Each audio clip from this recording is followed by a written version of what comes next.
Hi, ನಾನು Sandeep from tech in Kannada. ಎಲ್ರಿಗೂ ಇವತ್ತಿನ ಭಾನುವಾರದ ಟೆಕ್ ನ್ಯೂಸ್ಗೆ ಸ್ವಾಗತ. ಪ್ರತಿ ವಾರದಂತೆ ಈ ವಾರನೂ ಕೂಡ ಕೆಲವೊಂದು ಇಂಟ್ರೆಸ್ಟಿಂಗ್ ಟೆಕ್ ನ್ಯೂಸ್ ಎಲ್ಲ ಇದೆ. ಇವತ್ತಿನ ಮೊದಲ ಟೆಕ್ ನ್ಯೂಸ್ ಬಂದ್ಬಿಟ್ಟು ವಾಟ್ಸ್ಆ್ಯಪ್ನವರು ನಮ್ಮ ಭಾರತ ಸರ್ಕಾರಕ್ಕೆ ಒಂದು ಬೆದರಿಕೆಯನ್ನು ನೀಡ್ತಾ ಇದ್ದಾರೆ. ಏನಪ್ಪ ಅಂತ ಅಂದರೆ, ರೀಸೆಂಟಾಗಿ ನಮ್ಮ ಗೌರ್ಮೆಂಟ್ನವರು ಹೊಸ IT ರೂಲ್ನ ತೊಗೊಂಬರ್ತಾರೆ. ಈ ರೂಲ್ನ ಪ್ರಕಾರ ಎಲ್ಲ ಸೋಷಿಯಲ್ ಮೀಡಿಯಾ ಕಂಪ್ನಿಗಳು, ಅದು ಯಾವುದೇ ಕಂಪ್ನಿ ಆಗಿರಲಿ, ಅವರು ಗೌರ್ಮೆಂಟ್ನವರು ಕೇಳಿದಾಗ ಯಾವುದೇ ಯೂಸರ್ನ ಡಾಟಾವನ್ನು ಗೌರ್ಮೆಂಟ್ ಹತ್ರ ಶೇರ್ ಮಾಡಬೇಕು ಅಂತ ಈ IT ರೂಲ್ ಆಯಿತಾ. ಸೊ ಈ ವಾಟ್ಸಪ್ನವ್ರು ಏನಪ್ಪ ಅಂತ ಅಂದರೆ, ನಾವು ಎಂಡ್ ಟು ಎಂಡ್ ಎನ್ಕ್ರಿಪ್ಟ್ ಮಾಡಿದ್ದೀವಿ ನಮ್ಮ ಅಪ್ಲಿಕೇಶನ್ನ. ನಮಗೆ ಗೊತ್ತಾಗಲ್ಲ ಯಾರೊಬ್ಬ ವ್ಯಕ್ತಿ ಏನು ಚಾಟ್ ಮಾಡ್ತಾ ಇದ್ದಾನೆ ಇನ್ನೊಬ್ಬನ ಹತ್ರ ಅಂತ. ಸೊ ಈ ಕಾರಣದಿಂದ ನಾವು ಡಾಟಾವನ್ನು ಶೇರ್ ಮಾಡೋದಕ್ಕಾಗಲ್ಲ. ಇನ್ ಕೇಸ್ ನೀವು ನಮಗೆ ಫೋರ್ಸ್ ಮಾಡಿದ್ರೆ ನಾವು ಭಾರತವನ್ನೇ ಬಿಟ್ಟು ಹೋಗ್ತೀವಿ, ಅದಕ್ಕೆ ಬೇಕಾದರೂ ready, but end to end encryption ನಾವು ತೆಗಿಯಲ್ಲ, ನಾವು ಡಾಟಾ ಶೇರ್ ಮಾಡೋದಕ್ಕಾಗಲ್ಲ ಅಂದ್ಬಿಟ್ಟು ಕೋರ್ಟಲ್ಲಿ ಹೇಳಿಕೆಯನ್ನು ನೀಡಿದ್ದಾರೆ. ಸೊ ನೋಡೋಣ ಏನಾಗುತ್ತೆ ಅಂತ. ನಮ್ಮ ಸರ್ಕಾರದವರೇ ಬಗ್ತಾರ ಅಥವಾ ವಾಟ್ಸಪ್ನವ್ರು ನಂಗನಿಸ್ತಾ ಬಗ್ಗಕ್ಕೆ ಸಾಧ್ಯ ಇಲ್ಲ. ಸೊ ಕಷ್ಟ ಆಯಿತಾ. ಒಂದು ರೀತಿ ಅವ್ರು ಬಗ್ಗಿಬಿಟ್ರೆ ಗ್ಲೋಬಲ್ಲಾಗಿ ಒಂದು ಅವ್ರ ಮೇಲೆ ಟ್ರಸ್ಟ್ ಹೋಗ್ಬಿಡುತ್ತೆ ಆಯಿತಾ. ಇದ್ರ ಬಗ್ಗೆ ನಾನು ಒಂದು ಇನ್ಸ್ಟಾಗ್ರಾಮ್ ರೀಲ್ನ ಸಹ ಮಾಡ್ತಾ ಇದ್ದೀನಿ. ನೀವಿನ್ನು ನಮ್ಮ ಸಂದೀಪ್ ವ್ಲಾಗ್ಸ್ ಅಂತ ಡಿಸ್ಕ್ರಿಪ್ಷನ್ ಲಿಂಕ್ ಕೊಡ್ತೀನೋ, ಫಾಲೋ ಮಾಡಿಲ್ಲ ಅಂದರೆ ಫಾಲೋ ಮಾಡಿ. ಈಗಂತೂ ಆಲ್ಮೋಸ್ಟ್ 2 ದಿನಕ್ಕೊಂದು ರೀಲ್ನ ಅಪ್ಲೋಡ್ ಮಾಡ್ತಾ ಇದ್ದೀನಿ. ಸೊ ಒಳ್ಳೆ ರೆಸ್ಪಾನ್ಸ್ ಕೂಡ ಬರ್ತದೆ. ನೀವಿನ್ನೂ ಫಾಲೋ ಮಾಡಿಲ್ಲ ಅಂದರೆ ಹೋಗ್ಬಿಟ್ಟು ಫಾಲೋ ಮಾಡಿ. 2 ಲಕ್ಷ ಸಬ್ಸ್ಕ್ರೈಬರ್ಸ್ ಅಲ್ಲ, 2 ಲಕ್ಷ ಫಾಲೋವರ್ಸ್ದೆಲ್ಲ ಕಂಪ್ಲೀಟ್ ಆಗಿದೆ ನಮ್ಮದು ಇನ್ಸ್ಟಾಗ್ರಾಮ್ಗೆ. ಚೆಕ್ ಮಾಡಿ ನೋಡಿ, ಫಾಲೋ ಮಾಡಿ.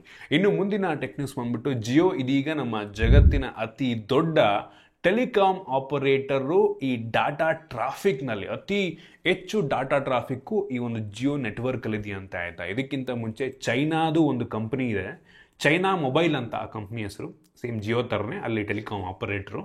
ಸೊ ಅದನ್ನು ಹಿಂದಿಕ್ಕಿ ಜಿಯೋದವ್ರೀಗ ಮೊದಲ ಸ್ಥಾನವನ್ನು ಪಡ್ಕೋತಾ ಇದ್ದಾರೆ. ಸೊ ಫ್ಯೂಚರ್ನಲ್ಲಿ ಯೂಸರ್ ಬೇಸ್ನಲ್ಲೂ ಕೂಡ ಜಿಯೋ ಟಾಪಲ್ಲಿ ಹೋಗ್ಬೋದು. ಸದ್ಯಕ್ಕೂ ಅಂತೂ ಹೈಯೆಸ್ಟ್ ಡಾಟಾ ಟ್ರಾಫಿಕ್ಕು ಜಿಯೋ ನೆಟ್ವರ್ಕ್ನಲ್ಲಿ ಆಗ್ತಾ ಇದೆ. ಯಪ್ಪ, ಜಿಯೋದವ್ರು ಯಾವ ಲೆವೆಲಿಗೆ ಹೋಗ್ತಾ ಇದ್ದಾರೆ ಅಂದರೆ. ಇನ್ನು ಮುಂದಿನ ಟೆಕ್ ನ್ಯೂಸ್ ಬಂದ್ಬಿಟ್ಟು, ವಾಟ್ಸಾಪ್ಗೆ ಒಂದು ಹೊಸ ಫೀಚರ್ ಬರ್ತಾ ಇದೆ. ಯಾವುದೇ ಇಂಟರ್ನೆಟ್ ಇಲ್ಲದೆ ಮೆಸೇಜನ್ನು ಕಳಿಸುವಂಥದ್ದು, ಫೈಲ್ಸನ್ನು ಕಳಿಸುವಂಥದ್ದು. ಇದು ನಿಯರ್ ಬೈ ಶೇರ್ ಯಾವ ರೀತಿ ಕೆಲಸವನ್ನು ಮಾಡುತ್ತೆ, ಅದೇ ಒಂದು ಟೆಕ್ನಾಲಜಿಯನ್ನು ಯೂಸ್ ಮಾಡ್ಕೊಂಡು ಕೆಲಸವನ್ನು ಮಾಡುತ್ತೆ. ನಿಮ್ಮ ಲೋಕಲ್ ನೆಟ್ವರ್ಕ್ನಲ್ಲಿ ಇರುವಂಥ ಜನಗಳು ಅಥವಾ ನಿಯರ್ ಬೈ ಇರುವಂಥ ನಿಮ್ಮ ಹತ್ರ ಇರುವಂಥ ಜನಗಳಿಗೆ ನೀವು ಯಾವುದೇ ಇಂಟರ್ನೆಟ್ ಇಲ್ಲದೆ ಕೆಲವೊಂದು ಫೋಟೋಸನ್ನು, ಕೆಲವೊಂದು ಮೆಸೇಜ್ಗಳನ್ನು ಕಳಿಸುವ ಒಂದು ಫೀಚರು. ಗೊತ್ತಿಲ್ಲ ಯಾವಾಗ ಬರುತ್ತೆ ಅಂತ, ಕಾದು ನೋಡೋಣ. ಇನ್ನು ಮುಂದಿನ ಟೆಕ್ ನ್ಯೂಸ್ ಬಂದ್ಬಿಟ್ಟು, ಜಿಯೋದವರು ಜಿಯೋ ಸಿನಿಮಾಗೆ ಒಂದು ಹೊಸ ಪ್ಲ್ಯಾನ್ನ ತೊಗೊಂಬಂದಿದ್ದಾರೆ. ಇಷ್ಟು ದಿನ ಜಿಯೋ ಸಿನಿಮಾಗೆ ಹೆಂಗಪ್ಪ ಅಂತ ಅಂದರೆ, ನಾವು ದುಡ್ಡು ಕೊಟ್ಟು ಸಬ್ಸ್ಕ್ರೈಬ್ ಆಗಿದ್ರೂ ಸಹ ಎಷ್ಟು ಅಡ್ವರ್ಟೈಸ್ಮೆಂಟ್ ಬರ್ತಾ ಇತ್ತು ಅಂತ ಅಂದರೆ, ಕೆಲವು ಸಲ ಮೂವಿಗೆ ನೋಡ್ತಿರ್ಬೇಕಾದ್ರೆ ಹೆವಿ ಇರಿಟೇಷನ್ ಫೀಲ್ ಆಗ್ತಾ ಇತ್ತು. ಸೊ ಇದೀಗ ಆ್ಯಡ್ ಫ್ರೀ, ಯಾವುದೇ ಅಡ್ವರ್ಟೈಸ್ಮೆಂಟ್ ಇಲ್ಲದ ಪ್ಲ್ಯಾನ್ಗಳನ್ನು ತೊಗೊಂಬಂದಿದ್ದಾರೆ. ಸೊ ಒಂದು ಒಳ್ಳೆಯ ವಿಷಯ. ನೆಕ್ಸ್ಟಿಂದ ನಾವು ಜಿಯೋ ಸಿನಿಮಾದಲ್ಲಿ ಏನಾದರೂ ನೋಡ್ತಿರ್ಬೇಕಾದ್ರೆ ಮಧ್ಯದಲ್ಲಿ ಅಡ್ವರ್ಟೈಸ್ಮೆಂಟ್ ಬರಲ್ಲ. ಸೊ ಒಂದು ಒಳ್ಳೆಯ ವಿಷಯ ಆಯಿತಾ. ಪ್ಲ್ಯಾನ್ಸ್ಗಳು ಒಂದು ತೋರಿಸ್ತಾ ಇದ್ದೀನಿ ನಿಮಗೆ ಯಾವುದೆಲ್ಲ ಪ್ಲ್ಯಾನ್ಸ್ ಇದೆ ಅಂತ. ಇನ್ನು ಮುಂದಿನ ಟೆಕ್ ನ್ಯೂಸ್ ಬಂದ್ಬಿಟ್ಟು, ನಮ್ಮ ದೇಶದಲ್ಲೇನೋ ಟಿಕ್ಟಾಕ್ ಬ್ಯಾನ್ ಆಯಿತು. ಇದೀಗ ಅಮೇರಿಕಾ ದೇಶದಲ್ಲೂ ಸಹ ಆಲ್ಮೋಸ್ಟ್ ಬ್ಯಾನ್ ಆಗುವ ಸಾಧ್ಯತೆ ಇದೆ. ಸೊ ಅಲ್ಲಿನ ಗೌರ್ಮೆಂಟ್ನವರು ಈ ಡಾಟಾ ಶೇರಿಂಗ್ ಪಾಲಿಸಿ ಏನಿದೆ ಅಂದರೆ, ಈ ಟಿಕ್ಟಾಕ್ದು ಬೈಟ್ ಡ್ಯಾನ್ಸ್ ಏನಿದೆ, ಅದಕ್ಕೆ ಚೈನೀಸ್ ಗೌರ್ಮೆಂಟಿಂದ ಇನ್ವೆಸ್ಟ್ಮೆಂಟ್ ಇದೆ. ಸೊ ಡಾಟಾ ಎಲ್ಲ ಅಮೇರಿಕನ್ ಜನಗಳ ಡಾಟಾವನ್ನು ಅವರು ಶೇರ್ ಮಾಡ್ತಾರೆ. ಇದನ್ನೆಲ್ಲ ತಲ್ಲಿಡ್ಕೊಂಡು ಈ ಡಿಸಿಷನ್ ಆಲ್ಮೋಸ್ಟ್ ನಂಗೆ ಅನ್ನಿಸ್ತಂಗೆ ಬ್ಯಾನ್ ಆಗುತ್ತೆ. ಸೊ ಈ ಟಿಕ್ಟಾಕ್ ಕಂಪ್ನಿಯವ್ರಿಗೆ ಏನು ಹೇಳ್ತಾ ಇದ್ದಾರೆ ಗೌರ್ಮೆಂಟ್ನವರು ಅಂದರೆ, ಆದಷ್ಟು ಬೇಗ ಈ ಕಂಪನಿಯನ್ನು ಯಾವುದಾದ್ರೂ ಒಂದು ಅಮೆರಿಕಾದ ಯಾರಾದರೂ ಬಿಸ್ನೆಸ್ ಮನ್ಗೆ, ಅಮೆರಿಕಾದ ಯಾರಾದರೂ ಇನ್ವೆಸ್ಟರಿಗೆ ಅದನ್ನು ಸೇಲ್ ಮಾಡಿಬಿಡಿ, ಇಲ್ಲಾಂದರೆ ನಮ್ಮ ಅಮೆರಿಕಾವನ್ನು ಬಿಟ್ಟೋಗಿ ಅಂದ್ಬಿಟ್ಟು ಅಲ್ಲಿನ ಅಮೆರಿಕನ್ ಗೌರ್ಮೆಂಟ್ ಹೇಳ್ತಾ ಇದೆ. ಸೊ ಟಿಕ್ಟಾಕ್ ಅವ್ರು ರೆಡಿ ಇಲ್ಲ, ಅಲ್ಲಿನ ಅಮೆರಿಕನ್ ದೇಶಕ್ಕೆ ಅದನ್ನು ಸೇಲ್ ಮಾಡೋದಕ್ಕೆ ರೆಡಿ ಇಲ್ಲ. ಸೊ ಮೋಸ್ಟ್ಲಿ ಬ್ಯಾನ್ ಆದರೂ ಆಗಬಹುದು. ನೋಡೋಣ ಏನಾಗುತ್ತೆ ಅಂತ. ಇನ್ನು ಮುಂದಿನ ಟೆಕ್ ನ್ಯೂಸ್ ಬಂದ್ಬಿಟ್ಟು, ನಿಮ್ಮೆಲ್ರಿಗೂ ಗೊತ್ತಿರೋ ಹಾಗೆ ಲಾಸ್ಟ್ ಟೆಕ್ ನ್ಯೂಸಲ್ಲೂ ಸಹ ಹೇಳಿದ್ದೆ, ಸ್ಯಾಮ್ಸಂಗಿಂದು ಕೆಲವು ಫೋನ್ಗಳಲ್ಲಿ ಅಪ್ಡೇಟ್ ಬಂದಮೇಲೆ S21, S22 ಫೋನ್ಗಳಲ್ಲಿ green line issue ಬರ್ತಾ ಇದೆ ಅಂತ. ನಾನು ಟೆಕ್ ನ್ಯೂಸ್ ಮಾಡಿದ ಟೈಮಲ್ಲಿ ಅಷ್ಟೊಂದು ಜನಕ್ಕೆ ಒಂದು ಇಶ್ಯೂ ಬಂದಿರಲಿಲ್ಲ. ಈಗಂತೂ ತುಂಬ ಜನರಿಗೆ ಒಂದು ಇಶ್ಯೂ ಬರ್ತಾ ಇದೆ. ಸೊ ಲಾಸ್ಟ್ ಟೈಮ್ ಮೋಸ್ಟ್ಲಿ 1-2 ಜನ ಅಷ್ಟೇ, ನಾನೇನೋ ಅಂದ್ಕೊಂಡೆ ತುಂಬ ದೊಡ್ಡ ವಿಷಯ ಏನೂ ಅಲ್ಲ ಅಂತ, ಬರೀ ಕೆಲವು ಜನಕ್ಕೆ ಬಂದಿದೆ ಅಂತ. ಬಟ್ ಇದೀಗ ಎಷ್ಟು ಜನ ಅಪ್ಡೇಟ್ ಮಾಡಿ ತುಂಬ ಮೆಜಾರಿಟಿ ಜನಕ್ಕೆ ಈ ಒಂದು ಗ್ರೀನ್ ಲೈನ್ ಇಶ್ಯೂ ಬರ್ತದೆ. ಸೊ ಅದಕ್ಕೆ ಸ್ಯಾಮ್ಸಂಗ್ ಅವರು ತಲೆ ಕೆಡಿಸ್ಕೊಂಬಿಡಿ, ನಿಮ್ಮ ಹತ್ರ ಏನಾದರೂ ಈ ಥರ ಗ್ರೀನ್ ಲೈನ್ ಇಶ್ಯೂ ಬಂದಿದ್ದರೆ ನೀವು ಸರ್ವಿಸ್ ಸೆಂಟರ್ ತೊಗೊಂಡೋಗ್ಬಿಟ್ಟು ಈವನ್ ವಾರಂಟಿ ಕ್ಲೋಸ್ ಆಗಿದ್ರೂ ಸಹ ನೀವು ಆ ಸ್ಕ್ರೀನ್ ರಿಪ್ಲೇಸ್ಮೆಂಟನ್ನು ಮಾಡಿಸ್ಕೊಬೋದು. ಸೊ 3 ವರ್ಷ ಒಳಗಡೆ ನೀವೇನಾದರೂ ಅಂದರೆ ಫೋನ್ ತೊಗೊಂಡು 3 ವರ್ಷದ ಒಳಗಡೆ ಏನಾದರೂ ಇಶ್ಯೂ ಇದ್ದರೆ ನೀವು ಆರಾಮಾಗಿ ಫ್ರೀಯಾಗೇ ರಿಪ್ಲೇಸ್ಮೆಂಟ್ ಮಾಡಿಸಿಕೊಳ್ಳಬಹುದು. ಸೊ ಖುಷಿ ಆಗಿಬಿಟ್ಟಿರ್ತಾರೆ ಎಲ್ಲ ಸ್ಯಾಮ್ಸಂಗ್. ಅಂದರೆ ಗ್ರೀನ್ ಲೈನ್ ಇಶ್ಯೂಗೆ ಮಾತ್ರ, ಬೇರೆ ಬೇರೆ ಏನೇನೋ ಇಶ್ಯೂ ಇದ್ದರೆ ತೊಗೊಂಡೋಗಿಲ್ಲ, ಬರೀ ಗ್ರೀನ್ ಲೈನ್ ಇಶ್ಯೂಗೆ ಮಾತ್ರ ನಿಮಗೆ ಸ್ಕ್ರೀನ್ ರಿಪ್ಲೇಸ್ಮೆಂಟ್ ಸಿಗ್ತದೆ 3 ವರ್ಷಕ್ಕೆ. ಇನ್ನು ಮುಂದಿನ ಟೆಕ್ ನ್ಯೂಸ್ ಬಂದ್ಬಿಟ್ಟು ಇದು ಯಾವುದೋ ಹೊಸ ಫೋನ್ ಬ್ರ್ಯಾಂಡ್ ಆಯಿತಾ, ಮೂನ್ ಡ್ರಾಪ್ ಅಂತ. ಇವರು ಮ್ಯೂಸಿಕ್ ಪ್ರಿಯರಿಗೆ ಅಂತಲೇ ಒಂದು ಫೋನ ಲಾಂಚ್ ಮಾಡಿದ್ದಾರೆ. ಲುಕ್ ಒಂಥರ ತುಂಬ ಯುನೀಕ್ ಆಗಿದೆ ಆಯಿತಾ, ಅದನ್ನು ತೋರಿಸ್ತಾ ಇದ್ದೀನಿ.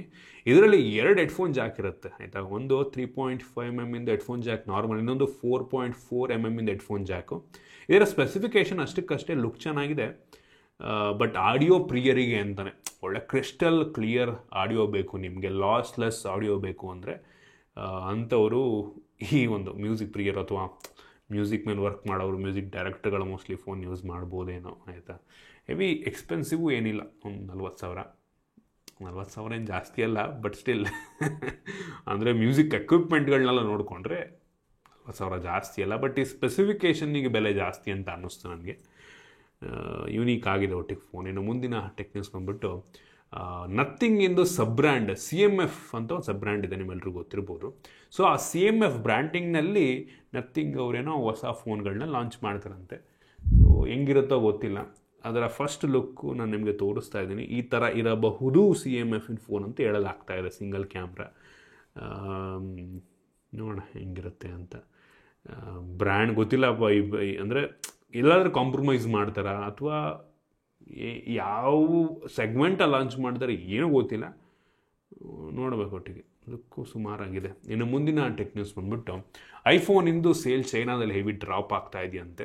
ಸುಮಾರು 19% ಕಿತ್ಕೊಂಡು ಕೆಳಗೆ ಬಿದ್ದೋಗಿದೆಯಂತೆ ಐಫೋನ್ ಸೇಲ್ಸು. ಸೊ ಏನಕ್ಕೆ ಅಂದರೆ ಹುವಾವೆ ಫೋನ್ಗಳ ಸೇಲ್ಸು ತುಂಬ ಚೆನ್ನಾಗಿ ಆಗ್ತಿದೆಯಂತೆ, ಒಳ್ಳೊಳ್ಳೆ ಫೋನ್ಸ್ಗಳು ಲಾಂಚ್ ಮಾಡ್ತಾ ಇದ್ದಾರಂತೆ. ಮೋಸ್ಟ್ಲಿ ಗೌರ್ಮೆಂಟ್ನವರೇ ಏನಾದರೂ ಏನೋ ಅಂದರೆ ಬೇರೆ ದೇಶದ ಕಂಪ್ನಿಗಳು ಬೆಳೆಯೋಕ್ಕೆ ಬಿಡಲ್ಲ ಚೈನಾದಲ್ಲಿ. ಸೊ ಏನೋ ಮಾಡಿರ್ತಾರೆ ಒಳಗಡೆ ಇಂಟರ್ನಲ್ಲಿ. ಸೊ ಹುವಾವೆ ಫೋನಿಂದು ಸೇಲ್ಸ್ ಜಾಸ್ತಿ ಆಗಿದೆ. ಆಪಲ್ ನೆಕ್ಸ್ಟ್ ಬಿಗ್ಗೆಸ್ಟ್ ಮಾರ್ಕೆಟು ನಂಗೆ ಅನ್ನಿಸ್ತಂಗೆ ಇಂಡಿಯಾನೇ, ಅದಕ್ಕೆ ಜಾಸ್ತಿ ನಮ್ಮ ದೇಶಕ್ಕೆ ಕಾನ್ಸಂಟ್ರೇಟ್ ಮಾಡ್ತಾ ಇದ್ದಾರೆ. ಇನ್ನು ಮುಂದಿನ ಟೆಕ್ ನ್ಯೂಸ್ ಬಂದ್ಬಿಟ್ಟು HMD ಗ್ಲೋಬಲ್, ನೋಕಿಯಾದು ಓನರ್ಸು, ನೋಕಿಯಾ ಬ್ರ್ಯಾಂಡಿನ ಓನರ್ಸು. ಸೊ HMD ಗ್ಲೋಬಲ್ ಅವ್ರದ್ದು HMD ಬ್ರ್ಯಾಂಡಲ್ಲೇ ಏಪ್ರಿಲ್ 29ನೇ ತಾರೀಕು ನಾಳೆ ಸೊ ಈ ಫೋನ್ ಲಾಂಚ್ ಮಾಡ್ತಾ ಇದ್ದಾರೆ. ಕಾದು ನೋಡೋಣ ಹೆಂಗಿರುತ್ತೆ ಅಂತ. ಇಂಟ್ರೆಸ್ಟಿಂಗ್ ಆಗಿದೆ ನೋಡೋದಕ್ಕೆ. ಕಾಂಪಿಟೇಟಿವ್ ಆಗಿ ಪ್ರೈಸ್ನ ಫಿಕ್ಸ್ ಮಾಡಿದ್ರೆ ಚೆನ್ನಾಗಿರುತ್ತೆ, ಕಾದು ನೋಡೋಣ. ಇನ್ನು ಮುಂದಿನ ಟೆಕ್ ನ್ಯೂಸ್ ಬಂದ್ಬಿಟ್ಟು ಹೆವಿ ಇಂಟ್ರೆಸ್ಟಿಂಗ್ ಅನ್ನಿಸ್ತು. ವಿವೋದು X100s ಅಂತ ಒಂದು ಫೋನ್ ಡಿಸೈನ್ ಲೀಕ್ ಆಗಿದೆ. ಫ್ಲ್ಯಾಟ್ ಡಿಸೈನು ವಿವೋ X100s ನೋಡ್ತಾ ಇದ್ದೀರಾ. ಇದರಲ್ಲಿ ಡೈಮೆನ್ಸಿಟಿ 9300+ ಇರುತ್ತಂತೆ. ಫ್ಲ್ಯಾಟ್ ಸ್ಕ್ರೀನ್ ಫೋನ್ ಆಯಿತಾ, ಲುಕ್ ವೈಸ್ ಸಖತ್ತಾಗಿದೆ. ಮೆಟಾಲಿಕ್ ಫ್ರೇಮ್ ಹಿಂದ್ಗಡೆಯಿಂದ ಸಖತ್ತಾಗಿ ಕಾಣ್ತಾ ಇದೆ. ಹೆವಿ ಇಂಟ್ರೆಸ್ಟಿಂಗ್ ಅಂತ ಅನ್ನಿಸ್ತು. ಕಾದು ನೋಡೋಣ ಇದು ನಮ್ಮ ದೇಶದಲ್ಲಿ ಲಾಂಚ್ ಆಗುತ್ತಾ ಅಥವಾ ಬೇರೆ ಹೆಸರಲ್ಲಿ ಲಾಂಚ್ ಆಗುತ್ತಾ ಅಂತ. ಲುಕ್ ಅಂತೂ ಸಖತ್ ಇಷ್ಟ ಆಯ್ತು ನನಗೆ. ಜೊತೆಗೆ ವಿವೋದವರು ವಿವೋ X100 ಅಲ್ಟ್ರಾ ಅಂತ ಇನ್ನೊಂದು ಫೋನ್, ಪ್ರೀಮಿಯಂ ಫೋನ್ನ ಕೂಡ ಲಾಂಚ್ ಮಾಡ್ತಾ ಇದ್ದಾರೆ. ಇದ್ರದ್ದೆಲ್ಲ ಲೀಕ್ಸ್ ಎಲ್ಲ ಬಂದಿದ್ರೆ ನಮ್ಮ ದೇಶದಲ್ಲಿ ಯಾವಾಗ ಲಾಂಚ್ ಆಗುತ್ತೆ ಅಂತ ಗೊತ್ತಿಲ್ಲ. ಬಟ್ ಈಗ ಚೈನಾದಲ್ಲಿ ಫಸ್ಟ್ ಲಾಂಚ್ ಆಗುತ್ತೆ. ಹೆವಿ ಬೆಂಕಿ ಕ್ಯಾಮ್ರಾ ಹಾಕಿರ್ತಾರೆ ಆಬ್ವಿಯಸ್ಲಿ. ವಿವೋ X ಸೀರೀಸ್ ಎಲ್ಲ ಫೋನ್ ಕ್ಯಾಮ್ರಾನು ಸಕ್ಕತ್ತಾಗಿದೆ ಆಯಿತಾ. ಅಲ್ಟಿ ಕ್ಯಾಮ್ರಾಗಳಿರ್ತವೆ, ನೋಡೋಣ ಇದು ಹೆಂಗಿರುತ್ತೆ ಅಂತ. ಅಲ್ಟ್ರಾ ಅದುವೆ ಹೈಯೆಸ್ಟು ಅಂದರೆ ಫುಲ್ ಫ್ಲ್ಯಾಗ್ಶಿಪ್ ಲೆವೆಲ್ ಫೋನ್ ಇದು, ನೋಡೋಣ ಹೆಂಗಿರುತ್ತೆ ಅಂತ. ಸೊ ಎಷ್ಟು ಇವತ್ತಿನ ಟೆಕ್ ನ್ಯೂಸ್. ಐ ಹೋಪ್ ನಿಮಗೆ ಇವತ್ತಿನ ಟೆಕ್ ನ್ಯೂಸಲ್ಲಿ ಕೆಲವೊಂದು ಹೊಸ ವಿಷಯ ತಿಳ್ಕೊಳಕ್ಕೆ ಸಿಕ್ಕಿದೆ ಅಂತ ಅನ್ಕೋತೀನಿ. ಇಷ್ಟ ಆಗಿದ್ರೆ ಲೈಕ್ ಮಾಡಿ, ಶೇರ್ ಮಾಡಿ. ಇದೇ ರೀತಿ ನಮ್ಮ ಬೇರೆ ವಿಡಿಯೋಗಳಿಗೆ ನಮ್ಮ tech in Kannada YouTube channel subscribe ಮಾಡ್ಕೊಂಡಿಲ್ಲ ಅಂದರೆ ಈಗಲೇ ಸಬ್ಸ್ಕ್ರೈಬ್ ಮಾಡ್ಕೊಳ್ಳಿ ಮತ್ತು ಬೆಲ್ ಐಕನ್ ಕೂಡ ಕ್ಲಿಕ್ ಮಾಡ್ಬೋದು. ಸಿಗೋಣ ಮುಂದಿನ ವಿಡಿಯೋದಲ್ಲಿ.